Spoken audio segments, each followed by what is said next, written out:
গৰাকীয়ে 72% নম্বৰে উত্তীৰ্ণ হৈছিল আমাৰ বিদ্যালয় অৰ্থাৎ পুৰণি জাতীয় বিদ্যালয়ৰ পৰা বৰ্তমান লখিমপুৰ ছোৱালী মহাবিদ্যালয় অৰ্থাৎ গাৰ্লছ কলেজত নামভৰ্তি কৰিছে। সেইটো লৈ লওক। আমি অভিনন্দন টোপোলা আগবঢ়াবলৈ প্ৰতিদলে আমাৰ ইয়াত অনুৰোধ জনাইছোঁ।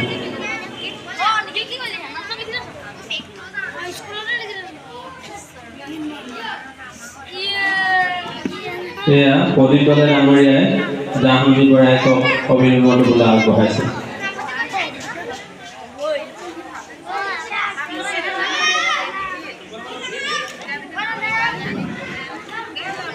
ঠিক আছে, দুইজনলৈ ধন্যবাদ জ্ঞাপন কৰিছোঁ আৰু উজ্জ্বল ভৱিষ্যত কামনা কৰিছোঁ আৰু আমি বিচাৰকৰ আসন গ্ৰহণ কৰিবলৈ অনুৰোধ জনাইছোঁ। সকলোৱে আমন্ত্ৰণ জনাইছোঁ। সাজু হৈ থাকিব কৃষ্ণাংগিনী চুতীয়া। নিম্ন শাখাৰ তাৰ প্ৰথম